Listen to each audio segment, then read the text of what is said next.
जय भलो देवादिदेव 1008 श्री भगवान महावीर स्वामी की जय जय जय। अहिंसा परमो धर्म की जय जय जय। परम पूज आचार्य गुरुवर श्री विद्यासागर जी महाराज की जय जय जय। बोले परम पूज मुनि श्री प्रमाण सागर जी महाराज के, मुनिवर संतान सागर जी महाराज के, मुनिवर श्री निर्वेक संतान निर्वेक सागर जी महाराज के। नमोस्तु गुरुवर नमोस्तु। आज बात भक्तामर की करने की थी, लेकिन अभी मुझे ध्यान आया कि आज अष्टमी है और शास्त्रकारों के अनुसार अष्टमी के दिन किसी ग्रंथ की शुरुआत करना उचित नहीं, इसलिए अब आज और कल 2 दिन और इंतजार करा के परसों से भक्तामर की बात आप सबके बीच आएगी। लेकिन आज कुछ बातें जरूर करने का मन। हम लोग अक्सर दूसरों से सवाल पूछते हैं, पर आज कुछ सवाल खुद से पूछने की कोशिश करना चाहिए। 4 सवाल जिसे हर मनुष्य को अपने मन से पूछना चाहिए। क्या मिला, क्यों मिला, किस लिए मिला और मैं क्या कर रहा हूं। पहला सवाल, क्या मिला? बोलो, कभी हिसाब लगाया मेरे पास क्या क्या है?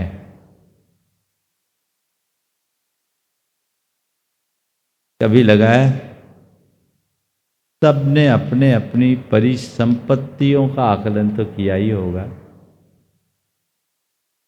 मेरे पास इतना धन है, इतना वैभव है, इतनी संपत्तियां, ये सब मेरे एसेट्स हैं, इतना मेरा बैंक बैलेंस है। ये चीजें तो है ही जो आप रोज आंकते हो, लेकिन इन सब के पहले हमें देखना चाहिए कि क्या मिला। तो हमें मानव जन्म मिला, बोलो जीवन मिला। कभी इस पर विचार करते हैं? हमें नरभाव मिला। बाकी चीजें तो जो तुम्हारे देखने में आ रही है, तुम उसका आकलन भी करते हो, उसकी सुरक्षा का प्रयत्न भी करते हो, उसके संवर्धन की भी कोशिश करते हो, उन सब के प्रति सजगता दिखती है। लेकिन ये जो मानव जीवन मिला है, ये अलभ्य लाभ है, ऐसा कभी प्रतीत हुआ? ये दुर्लभ जीवन है, ऐसी अनुभूति कभी हुई? और मानव जीवन ही नहीं मिला, मानव जीवन पाकर अच्छा शरीर मिला। काश अभी हृष्ट पृष्ठ शरीर के धारी होने की जगह अगर अंगहीन होते, विकलांग कहलाते, विकृतांग होते, तो हमारा क्या होता? सड़क चलते ऐसे लोग दिखाई पड़ते हैं कि नहीं? उनको देख करके कभी मन में आता है एक मनुष्य मैं हूं और एक मनुष्य ये है। आज मैं मनुष्य होकर के भी पूर्ण सक्षमता से जीवन जी रहा हूं, और ये मनुष्य होकर के भी लाचारी और बेबसी से जीवन काट रहे हैं। अंतर है स्वस्थ शरीर की उपलब्धि कोई साधारण घटना है। अगर हमारे शरीर में किसी भी प्रकार की कोई डिसेबिलिटी होती तो सक्षम होते हो ना इस अर्थ में भाग्यवान, बोलो हाँ। और अच्छा शरीर ही नहीं मिला, अच्छा परिवार भी मिला है, भरा पूरा परिवार है। पर कभी तुम्हें अपने परिवार का महत्व समझ में आया? परिवार का मूल्य जानना है तो उसको देखो जिनका परिवार विनष्ट हो गया, बिखर गया। कोरोना के दौर में कई अनाथ हुए, उन्हें पता लगता है कि परिवार क्या होता है। तुम्हें एक अच्छा परिवार मिला, और बोलो अच्छा शरीर पाने के लिए तुमने कोई प्रयत्न किया क्या? अच्छा परिवार के लिए तुमने कोई प्रयत्न किया क्या? ये मानव जन्म पाने के लिए भी तुमने अभी प्रत्यक्ष में कोई प्रयत्न किया क्या? ये सब सहज रूप से जीवन में प्राप्त हो रहे हैं, हुए हैं। इसकी भी पड़ताल करेंगे हम थोड़ी देर बाद। फिर धन संपन्नता मिली। आज तुम्हारे पास किसी चीज की कमी नहीं है। थोड़े थोड़े से प्रयास से बड़े बड़े लाभ प्राप्त कर लेते हो। बहुत से ऐसे लोग भी हैं जिनके पास 2 जून की रोटी की भी व्यवस्था नहीं है। खाने को रोटी नहीं, पहनने को वस्त्र नहीं, रहने को मकान नहीं, हर चीज में लाचार और बेबस। कई तो ऐसे भी दीनहीन हैं जो दूसरों से भीख मांगकर अपना गुजर बसर करने को बाध्य हैं। हो इस अर्थ में समर्थ, फिर अच्छी बुद्धि मिली, पढ़े लिखे समझदार हो। सड़क पर कई मंद बुद्धि दिखते हैं, उनको देखो और सोचो इनकी जगह मैं होता तो मेरा क्या होता। और कई दुर्बुद्धि भी दिखते हैं जिनकी बुद्धि उल्टी ही चलती है। और ऐसे दुर्बुद्धि से ग्रसित लोग उटपटांग हरकतें करके अपने जीवन को विनष्ट करते हैं भाग्यशाली। और इसके साथ अच्छा संस्कार मिला।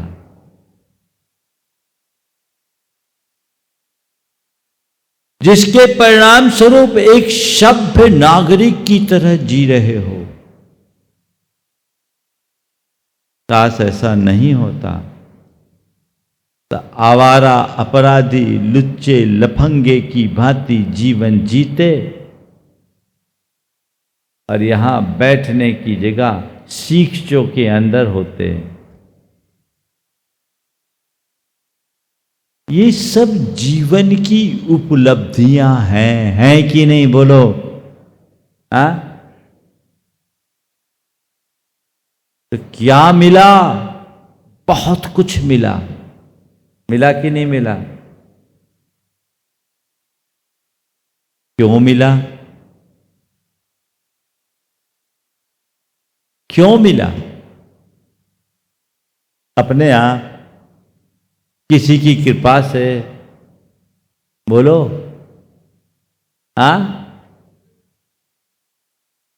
पुण्य के प्रताप से मिला, है ना?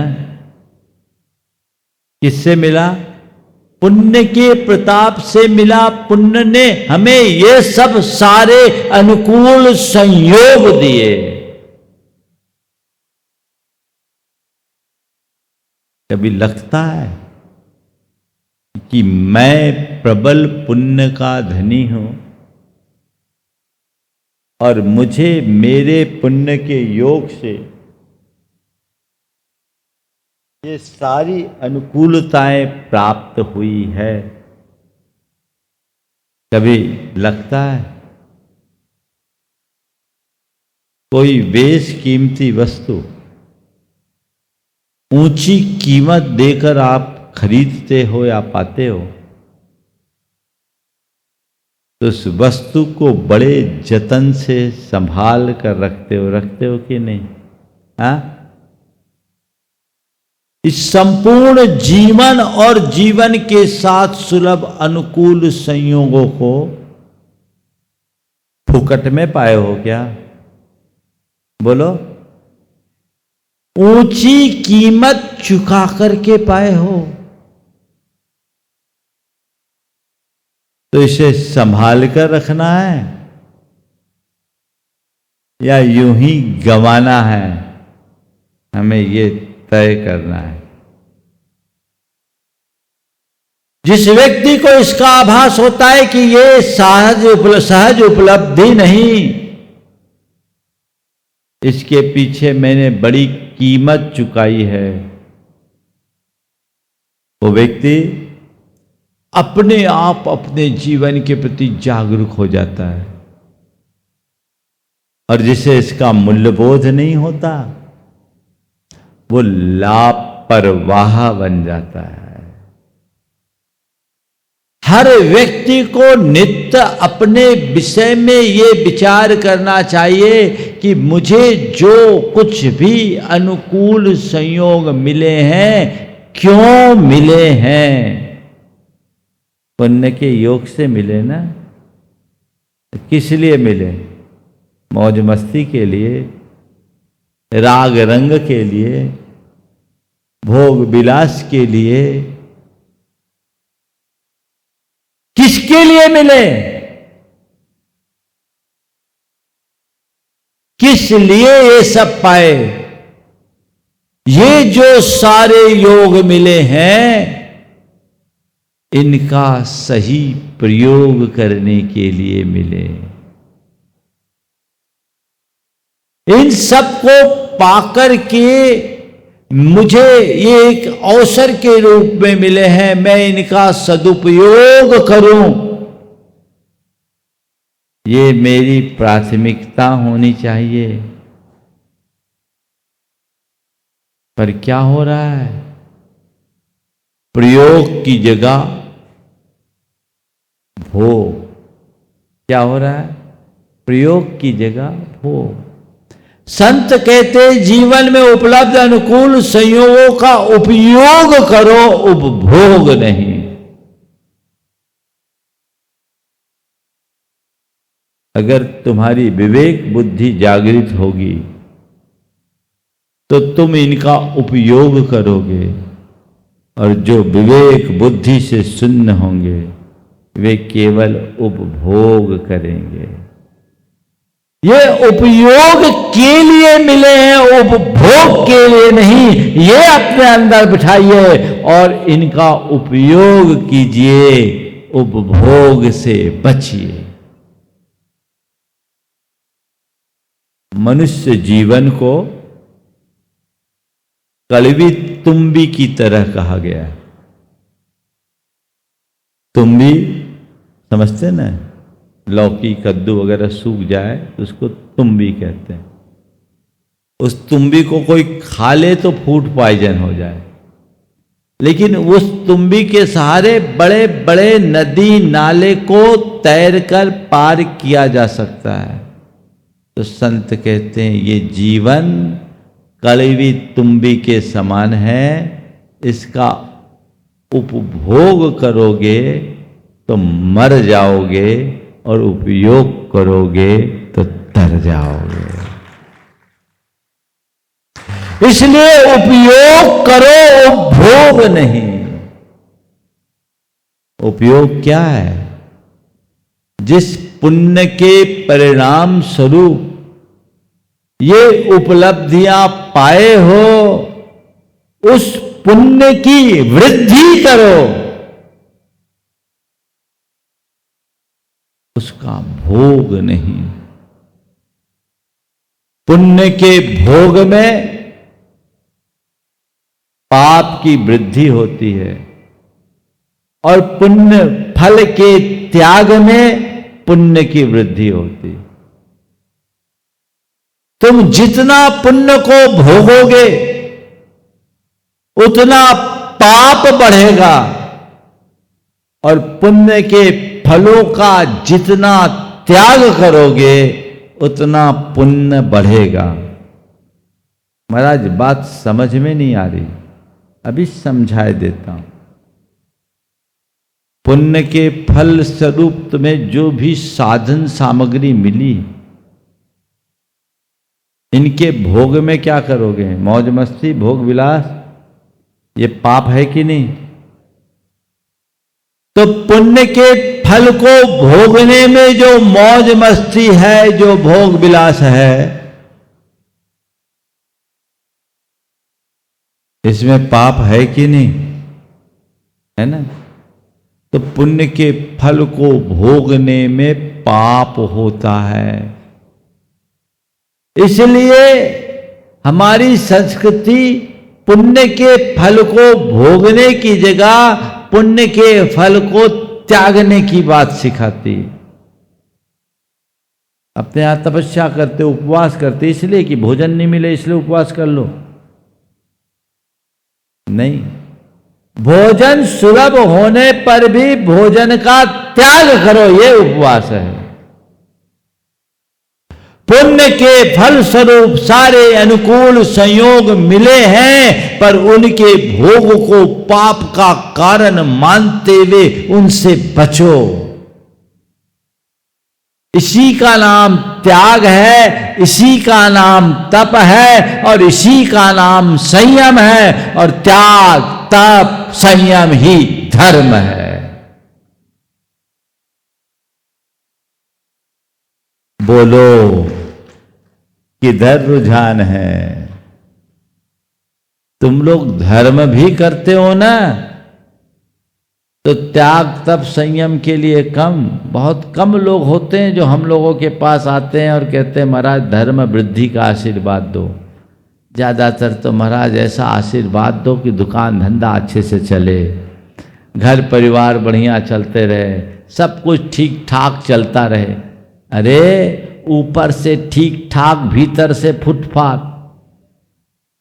भीतर की हालत को ठीक करो, उसको संभालोगे तो बाहर का अपने आप संभल जाएगा।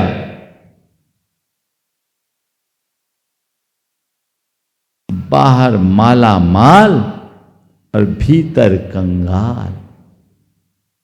अपने जो जिस पुण्य के परिणाम स्वरूप इन सारे शुभ संयोगों को प्राप्त किए हो, उस पुण्य को प्रगाढ़ बनाने की कोशिश कीजिए। पुण्य को भोगने की जगह पुण्य को संचित करने की कोशिश कीजिए। अब आप बताइए, एक सवाल करता हूं। आप ये तो मानते हो कि सारे संयोग पुण्य के परिणाम स्वरूप मिले, यानी पुण्य ने दिए, है ना? अब किसी ने रामलाल से रुपया लिया और श्यामलाल को दे दे, जबकि रामलाल श्यामलाल दोनों एक दूसरे के विरोधी। और रामलाल से रुपया लिया और श्यामलाल को देने जाए, ऐसा व्यक्ति दोबारा रामलाल के पास आएगा तो रामलाल उसका स्वागत करेगा क्या? बोलो क्या करेगा? क्या करेगा? थोड़ा बोलो तो। धक्का मार के भगा देगा। तो पुण्य रामलाल है, पुण्य ने तुम्हें ये सारे अनुकूल संयोग दिए और तुम उन सारे संयोगों को श्यामलाल रूप पाप को लगा दिया। अब दोबारा उस रामलाल के पास जाओगे, कहेंगे जा बेटा वहीं जा, तुझे श्यामलाल प्रिय है ना तो वहीं रह, तुझे पाप प्रिय है तो तू पापी बना है तो पाप का फल भी भुगतना पड़ेगा। मैंने बनाया तुझे सम्राट था, सम्राट बनाकर भेजा था, पर तुझे मैं रास नहीं आया, तुझे वो भिखारी पाप रास आया। जा अब उसके ही पास जा, अब भिखारी बन, तेरी इसके अलावा और कोई गत नहीं। जो व्यक्ति अपने संचित पुण्य का दुरुपयोग करते हैं उनका अर्जित पाप पतन कराता है।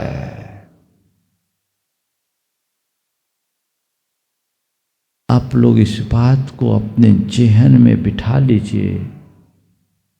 ये सच है कि संचित पुण्य तुम्हारा बहुत प्रगाढ़ है, तभी ये सारी सामग्री तुम्हें प्राप्त हुई है। लेकिन संचित की क्या हाल है? बैलेंस शीट देखो, ओपनिंग बैलेंस क्या है और वर्तमान की स्थिति क्या है। ट्रांजैक्शन तो खूब चल रहा है, टर्नओवर भी ठीक है, प्रॉफिट माइनस में। क्यों? एक लक्ष्य बना करके चलिए कि जितना मैं संचित लेकर आया हूं उससे कहीं ज्यादा अर्जित करके जाना है, यही जीवन की उपलब्धि होगी। जितना संचित लेकर आया उससे ज्यादा अर्जित करके जाना अपना लक्ष्य बनाइए। राजी हैं आप लोग? अर्जित करना है तो फिर जिसको अभी तक अर्जित कर रखा है ना उसको विसर्जित करना शुरू करो। जिसको अभी तक अर्जित कर रखा है उसे विसर्जित करना शुरू करो, लेकिन उस अर्जित के मोह में तुम अपने पुण्य को विसर्जित कर देते हो, पाप को संचित कर लेते हो, लेकिन जिसे अर्जित करना चाहिए उससे वंचित रह जाते हो। सही लक्ष्य, जब तक सही लक्ष्य नहीं बनता तब तक यथार्थ पुरुषार्थ भी नहीं जगता। लक्ष्य बनाओ, पुरुषार्थ जगाओ। एक ही ध्येय बनाओ कि मुझे केवल यही भाव को नहीं देखना, मुझे भाव को संवारना है। अपने जीवन को त्याग में, तप में और संयम में बनाना है। चीजों का भोग नहीं परित्याग करना है। इन भोगों में रखा भी कुछ नहीं है सिवाय आकुलता के। ये परेशान करने वाले कारक हैं, उलझाने वाले कारक हैं, आतुर बनाने के हेतु हैं, दुख की योनि है। इनसे मुझे विमुख होना है, मुड़ना है और अपने जीवन की दिशा को ठीक करना। ये लक्ष्य बनाइए। पंचतंत्र की एक बड़ी पुरानी कहानी है। एक संत अपने ध्यान में निमग्न थे। एक घबराया हुआ चूहा उनके चरणों में पहुंचा। त्राहिमाम त्राहिमाम त्राहिमाम, गुरुदेव बचाओ। संत अपनी समाधि से बाहर आए। क्या बात है वत्स? गुरुदेव, वो बिल्ली मेरे पीछे पड़ी हुई है, आप बचा दो। तुझे बिल्ली से डर है? जा, मैं आशीर्वाद देता हूं। मार जारो भव, बिल्ली बन जाओ। उन संत को वाक सिद्धि थी और मार जारो भव बोलते ही वो चूहा बिल्ली की शक्ल में परिवर्तित हो गया।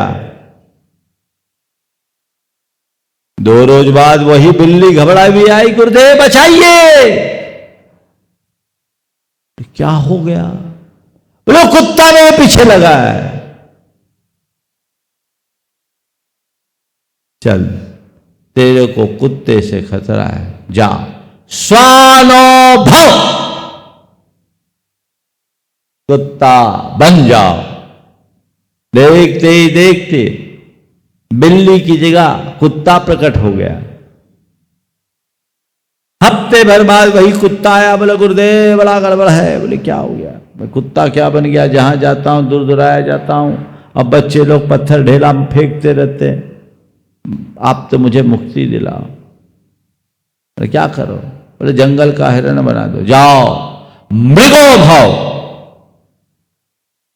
वो हिरण बन गया। और एक दिन वही हिरण हाँफता कांपता उन संत के चरणों में आया, कहा गुरुदेव रक्षा करो, बचाओ बचाओ बचाओ। क्या हो गया? वो शेर पीछे लगा है। चल, तुझे शेर से खतरा है, मैं तुझे शेर बना देता हूं। मृगेंद्र भाव, शेर बन जाओ। हिरण ने शेर का रूप धारण कर लिया। अब हिरण शेर क्या बना, उसकी बुद्धि भी वैसी हो गई। एक रोज वो हिरण शेर सोचता है, अरे इन संतों का क्या ठिकाना, जो मुझे चूहे से शेर बना सकता है, वो शेर से चूहा भी बना सकता है। कहीं नाराज हो जाए और फिर मुझे चूहा बना दे तो मेरी तो वही दुर्गति होगी। क्यों ना हो, अभी मैं शेर हूं, इस बुढ़े को रास्ते से ही अलग कर दूं, इसका काम तमाम कर दूं, फिर क्या होगा? हमेशा के लिए शेर बना फिरूंगा। और इस विचार से प्रेरित होकर वह संत के सम्मुख गया, संत के समक्ष गया और ऊपर झपट्टा मारने ही को था कि संत ने उसके मनोभावों को ताड़ लिया और फट से कहा, पुनर्मुस्को भाव, पुनर्मुस्को भाव, फिर चूहा बन जाओ। कहते ही वो शेर चूहा बन गया। कहानी आप लोगों को मजेदार लगी कि नहीं लगी? एक बार जोर से बजा दो। सुनी हुई होगी, बचपन की कहानी है, ये पंचतंत्र की कहानी है, पर ये कहानी किसी और की नहीं, ये कहानी हमारी तुम्हारी सबकी है। ये है क्या? हमारा जीवन चूहे की तरह पुण्य रूप संत की कृपा से बढ़ते बढ़ते बढ़ते बढ़ते हमने नर्तन जैसी शेर की पर्याय को प्राप्त कर ली, शेर जैसी नर्तन को प्राप्त कर लिया। अब जिस पुण्य के परिणाम स्वरूप हमने अपने जीवन में ये उपलब्धियां पाई, उसी पुण्य को खाने को बैठोगे तो वापस नरक निगोद जाने को तैयार होना पड़ेगा, और कोई रास्ता और कोई विकल्प बचेगा ही नहीं। तो जिसके फल स्वरूप तुमने ये सब पाया उसको ही भोगने में लग जाओगे तो पतन अवश्यम भावी है। ये बात मानस में अंकित करिए। इसलिए जीवन में जो धन है, अच्छे साधन है और अनुकूल सामग्री है, इसका पाप में प्रयोग कम से कम कीजिए, परमार्थ में अधिक से अधिक उपयोग कीजिए। सदुपयोग हो, दुरुपयोग नहीं। इतनी सी समझ अंतर मन में बैठ जाए, जीवन की दिशा बदल जाएगी। अरे क्या है, आप तो आपके पास है ना, आजकल क्या एक चलन आ गया, क्या क्रेडिट कार्ड से चाय जो ले लो, है ना, उंगली तो चलानी है। पर भैया अभी तो अच्छा लग रहा है, ऑर्डर करने में फटाफट फटाफट, अरे अभी 2 मिनट में चीजें आ जाती, देखिए तो सही। हाँ, बाद में क्या होगा? क्रेडिट कार्ड से तुम पेमेंट तो कर रहे हो, लेकिन जा किसके गांठ का रहा है? तो जितना जा रहा है उतना आ रहा है कि नहीं, ये भी तो देखो भैया। एक दिन डब्बा गोल हो जाएगा और फिर सब बातें धरी रह जाएगी। तो डब्बा गोल ना हो, दोबारा हमें ऐसी स्थिति का सामना करने की नौबत ना आए, ऐसा भाव और प्रयत्न तभी होगा जब हम खुद के प्रति जागरूक होंगे। ये सवाल अपने मन से नियमित पूछिए, क्या मिला, क्यों मिला, किस लिए मिला, और मैं कर क्या रहा हूं। अगर डायरेक्शन उल्टा होगा तो परिणाम भी उल्टा ही निकलेगा, उसे कोई संभाल नहीं सकता। इसलिए सही दिशा में बढ़िए ताकि सही परिणाम आए। हम लोगों के साथ एक सबसे बड़ी कमजोरी है कि पाप करने के कार्यों में तो पूरी ताकत लगा देते हैं, प्रगाढ़ रुचि के साथ पाप करते हैं, और थोड़ा बहुत धर्म का काम कर लिए तो अपने आप को कृतार्थ महसूस कर लेते हैं, मानो हमने अपने जीवन में बहुत बड़ा जंग जीत ली। नहीं, थोड़े में काम नहीं चलने वाला, पूरे में ही परिणाम निकलेगा। आज सब अनुकूल है, कल अनुकूल नहीं होगा। अकबर ने बीरबल से एक विचित्र सवाल रखा, बोला एक काम करो, 2 अबके लाओ, 2 तबके लाओ, और 2 अबके न तबके लाओ। आपको बोलूंगा क्या करोगे? 2 अबके, 2 तबके, 2 अबके न तबके। विचित्र सवाल था, पर बीरबल तो बीरबल था। उसने कहा ठीक है, जहां पनाह, मैं दरबार में हाजिर कर दूंगा। ठीक। अगले दिन गया, 2 सेठ को, 2 साधु को और 2 भिखारी को लाके खड़ा कर दिया। 2 सेठ, 2 साधु और 2 भिखारी। बोले इनको क्यों खड़ा किया? ये जो सेठ दिख रहे हैं ना, ये अब के हैं, इनका ठाठ आज के लिए है, इसके अलावा कुछ नहीं। इनका ठाठ केवल आज के लिए है, कल के लिए नहीं। सब भोग लेंगे फिर भिखारी बन जाएंगे। आज सेठ हैं, पर भावों में इतना दारिद्र्य भरा है कि आने वाले समय में इनको भिखारी बनना तय है, कोई नहीं रोक सकेगा। जो अमीर बनने के बाद भोगी और कंजूस होता है, उसका भविष्य एक ही है, वह है भिखारी। और ये मान लेना, जितने भिखारी हाथ फैलाते दिखते हैं ना, पुराना भोगी और कंजूस अमीर होगा। आज भिखारी बना तय है। बोले ये दो आपके हैं, सन्यासी साधु ये तब के हैं। आज इनके पास कुछ नहीं है, सब त्याग कर रखे हैं, लेकिन यहां से जाएंगे ना, तब इनके पास सब कुछ फलीभूत होगा, इसके लिए कोई कमी नहीं होगी। और जब भिखारी को के ले आए महाराज, ना इनके पास अब कुछ है, न जब यहां से जाएंगे तब कुछ होगा, क्योंकि ये कुछ कर ही नहीं पा रहे। इसलिए न अब के हैं न तब के हैं। तो मैं आपसे कहता हूं चौथा और जोड़ लो, जो अब के भी हैं और तब के भी हों। कौन है चौथा?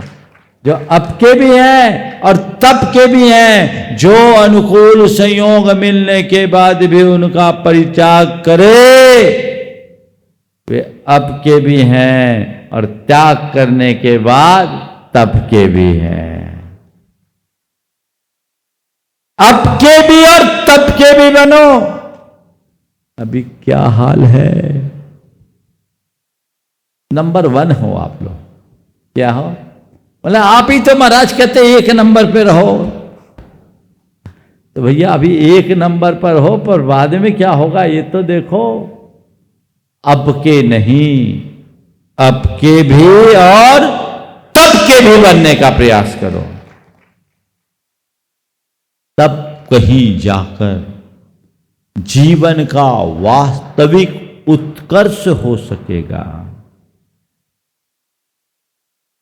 हम लोग करते कहाँ हैं? केवल वर्तमान को देखते हैं, दृश्य जीवन को देखते हैं, उसे ही सजाने और संवारने में संपूर्ण शक्ति खपा देते हैं। पर भैया जीवन इतना छोटा होता तो ठीक था, आगे पीछे भी तो देखो। इतनी सी समझ जग जाए तो जीवन धन्य हो जाए। वो सत प्रयत्न सबको करना है।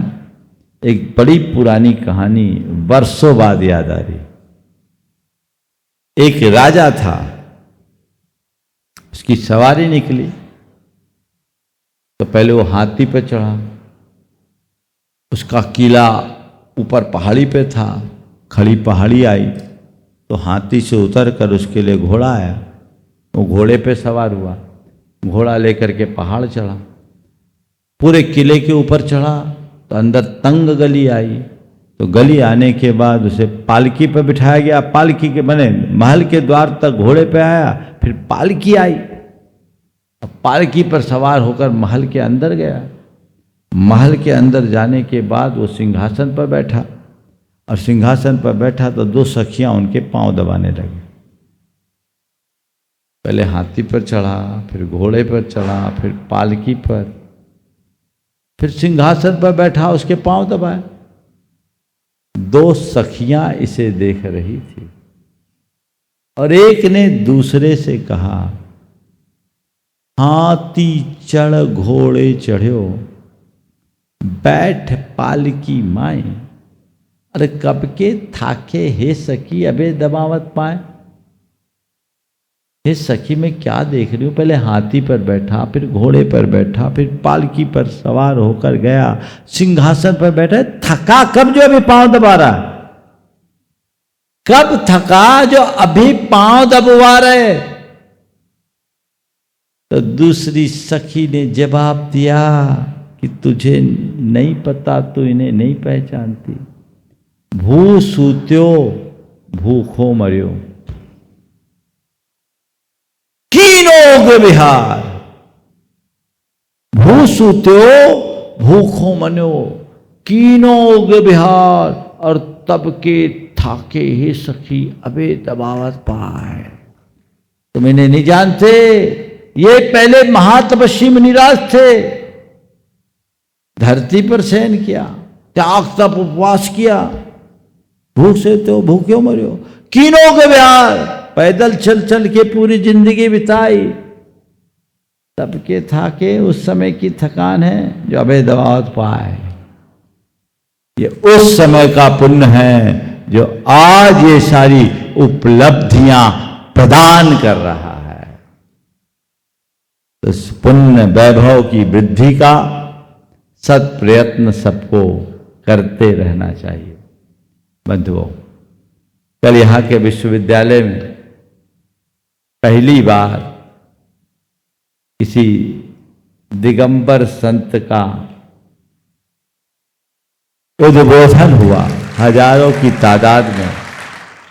विश्वविद्यालय, उसका प्रशासन और वहाँ के छात्र रहे उनके मध्य। मैंने अपनी बात रखी और मैंने उनसे व्यक्तित्व के विकास को चेतना के विकास से संबद्ध करते हुए इतना ही कहा कि फोटो मत संवारो, एक्सरे भी ठीक करने की कोशिश करो। यही हमारे जीवन का परम लक्ष्य होना चाहिए। बाह्य जीवन को संवारना बहुत सरल है, अंतर मन को सुधारना ही जीवन की सर्वोपरि उपलब्धि है। उसकी तरफ हमारा सबका ध्यान होना चाहिए। और बंधुओं, उसी पर हम ध्यान दें। समय आप सबका हो गया, यहीं पर विराम। बोलिए परम पूज्य आचार्य गुरुवर श्री विद्यासागर जी महाराज।